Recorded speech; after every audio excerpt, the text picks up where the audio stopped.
ujung-ujungnya orang beriman mendapatkan kebahagiaan. Gak mungkin tidak. Janji Allah gak mungkin salah. Cobaan ada, ya prosesnya. Nikmatin saja prosesnya. Ujung-ujungnya kata Allah, wal akibatu littaqwa. Kemenangan akan datang kepada orang-orang yang bertakwa.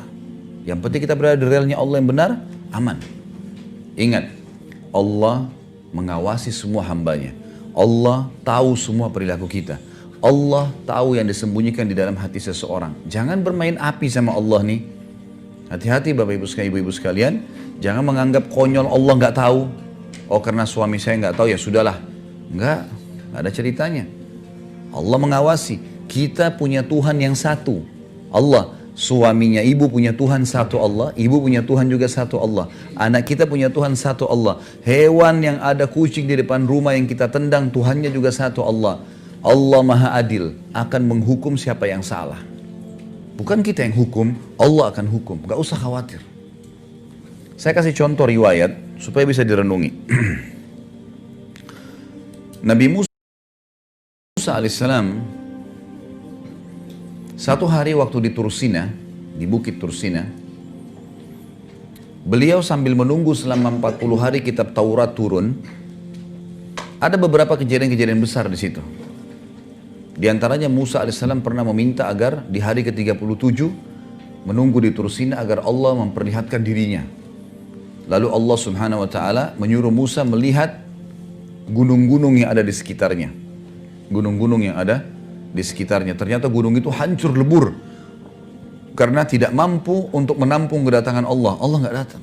Tapi baru Allah mengatakan kalau gunung-gunung itu bisa menampung kedatanganku maka aku bisa datang. Aku akan datang hai Musa. Tapi ternyata Allah waktu Allah baru mau datang gunung-gunungnya hancur lebur depan mata Nabi Musa sampai Nabi Musa pingsan. Tapi ini bukan bahasan kita. Ada kejadian sebelumnya. Musa alaihissalam sempat mengatakan, ya Allah, aku ingin sekali melihat keadilanmu. Aku ingin sekali melihat keadilanmu. Kata Allah, mengutus Jibril alaihissalam datang dan Jibril mengatakan, hai Musa, Tuhanmu berkata, kau tidak mampu. Kau tidak bisa sabar melihat keadilannya Allah kalau ke dalam kejadian langsung. Ada kejadian terjadi, kamu akan sulit untuk bisa sabar untuk menunggu itu. Karena ada prosesi-prosesi dalam kasus-kasus yang ada. Kata Musa, saya akan coba sabar dengan taufik dari Allah. Baiklah. Allah setuju, dikasih ke Musa alaihissalam. Maka Musa alaihissalam disuruh pergi ke salah satu mata air. Di sekitar gunung Tursina, padang pasir, gunung-gunung batu, nggak ada orang di situ. Tapi ada mata air, airnya ngalir. Musa alaihissalam disuruh oleh Allah ke situ nggak buat apa-apa. Situ aja duduk. Udah, saksikan saja apa yang terjadi. Nggak lebih daripada itu. Maka yang terjadi adalah Musa alaihissalam lihat dari jauh. Nggak lama kemudian ada orang datang nunggangin kuda. Nunggangin kuda. Orang ini datang nunggangin kuda, dia haus, dia turun ke mata air itu. Orang ini nggak lihat Musa alaihissalam. Musa alaihissalam di tempat yang tersembunyi. Maka Musa alaihissalam lihat orang ini turun, minum air, ternyata di pinggang sebelah kirinya orang ini ada kantong isinya uang. Ya. Cukup banyak. Rupanya waktu dia minum, jatuh terlepas dari pinggulnya dan dia tidak pinggangnya dan dia tidak sadar. Dia naik tunggangi kudanya, dia pergi. Ini orang yang pertama, Musa saksikan alaihissalam. Yang kedua, orang yang kedua datang anak kecil. Belum balik, umur 9-10 tahun datang. Minum air di situ. Dia lihat ada kantong duit, dia ambil sama anak itu kecil pergi. Baik. Musa alaihissalam lihat. Sudah selesai, datang orang ketiga. Orang buta matanya sudah tua. Datang, dia dengar suara air, dia mampir, dia minum air di situ. Dia wudhu mau sholat. Tapi Allahu alam, ini riwayatnya memang dikatakan mau sholat. Bagaimana sholatnya dulu mereka di zaman Nabi Musa alaihissalam, Allahu alam ini. Apakah sama dengan kita sekarang, jumlah rakaatnya, kan namanya kita nggak ngerti. Karena nggak ada penjelasan, yang penting di zaman dulu ada sholat gitu kan. Baiklah, orang buta ini wudhu mau sholat. Ternyata orang yang pertama tadi penunggang kuda kembali. Dia tanya si buta ini, kakek tua, kakek buta, kamu lihat gak duit saya di sini? Saya buta, mau lihat apa? Kamu pasti ambil, kamu pasti lihat, karena tidak ada orang lain. Ini padang pasir, pasti kamu yang ambil. Enggak, geledah aja barang saya. Enggak, saya nggak percaya. Cekcoklah dua orang ini sampai penunggang kuda membunuh dia. Si buta dibunuh. Dia lihat kiri kanan tidak ada orang, kemudian dia naik tunggangi kuda, dia pergi. Dianggap sudah uangnya hilang. Baik. Sekarang kira-kira menurut kita ini, ibu-ibu sekarang di sini, siapa yang salah, siapa yang benar nih? Dalam kasus seperti ini. Musa alaihissalam saksikan ya. Dalam pandangan Musa alaihissalam mungkin sama dengan kita. Yang salah anak kecil. Kenapa? Karena kalau anak kecil tidak ambil duit itu, nggak terjadi sih ini bertengkar, ini membunuh kan? Benar nggak? Baik. Itu yang dilihat oleh Musa alaihissalam. Kalau kita juga di situ mungkin kita akan lakukan hal yang sama. Karena anak kecil tadi sumber masalah nih. Coba dia minum, dia biarin duit itu, orang ini kembali, diambil duitnya, dia pergi, nggak dibunuh si buta. Kan gitu. Tapi subhanallah, Musa alaihissalam tidak sabar nih. Kok ini ribut, ini bunuh, ini pergi, selesai. Anak kecil itu enak saja main pergi. Datang Jibril, dia mengatakan, Musa mengatakan, ya Allah saya nggak bisa sabar. Turun, Jibril alaihissalam mengatakan, hai Musa, Tuhanmu mengirimkan salam padamu dan mengatakan, memang kamu tidak bisa sabar.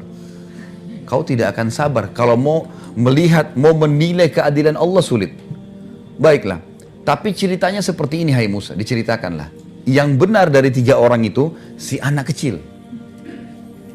Justru yang dianggap Musa salah, itu yang benar. Gimana ceritanya kata Musa alaihissalam? Kata Jibril alaihissalam, kita bicara sekarang tentang ayahnya si anak. Anak ini kecil ini rupanya punya ayah. Ayahnya mati dibunuh oleh orang.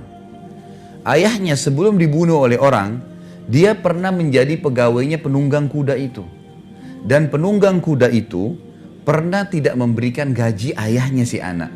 Dan subhanallah, sebentar. Jumlah uang yang dia tidak kasih, sejumlah yang ada di kantong itu. Jadi penunggang kuda tidak pernah berpikir sebelumnya, kenapa dia meletakkan uang sejumlah itu. Dia tidak pernah berpikir mampir di mata air itu minum dan jatuh duitnya. Dia nggak pernah berpikir.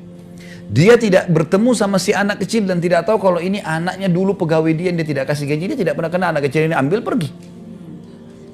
Anak ini juga belum balik. Nggak ada hukum syar'i pada dia. Maka kata Jibril alaihissalam, karena ayahnya si anak itu terzalimi oleh si penunggang kuda, maka Allah dengan keadilannya memberikan haknya orang yang terbunuh, ya si ayahnya si anak ini, kepada ahli warisnya. Walaupun sudah mati kembali kepada dia. Kata Musa alaihissalam, lalu bagaimana dengan orang tua yang buta? Kata Jibril alaihissalam, ayahnya si anak ini sebelum meninggal dibunuh orang dan yang membunuh si buta itu.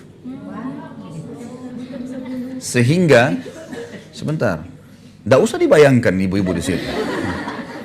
Biasa ibu-ibu gitu pakai perasaan, kita kalau cerita dibayangkan. Dengar saja, ambil pelajaran. Ambil pelajaran. Sudah, sebentar, jangan diputus dulu. Sekarang, lihat bagaimana keadilannya Allah. Ayah si fulan yang tadinya dia dizalimi, ayahnya si anak, Allah kembalikan haknya kepada ahli warisnya dari orang yang menzaliminya, dan orang yang membunuhnya dibunuh oleh orang zalim. Langsung Musa alaihissalam mengatakan, luar biasa keadilan Allah. Gimana kita manusia? Ini baru satu kasus ya. Berapa banyak kasus di muka bumi ini?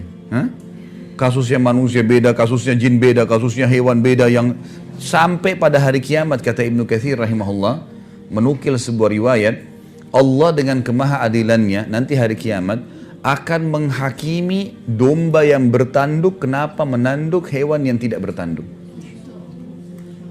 Hewan Allah adili nanti dengan keadilannya. Apa yang kita bisa ambil dari kisah ini? Kalau semua kita di bawah pengawasan Allah Sang Pencipta, jangan bermain api. Allah tahu. Jangan pikir kita ini hebat, bisa mengatur tipu daya.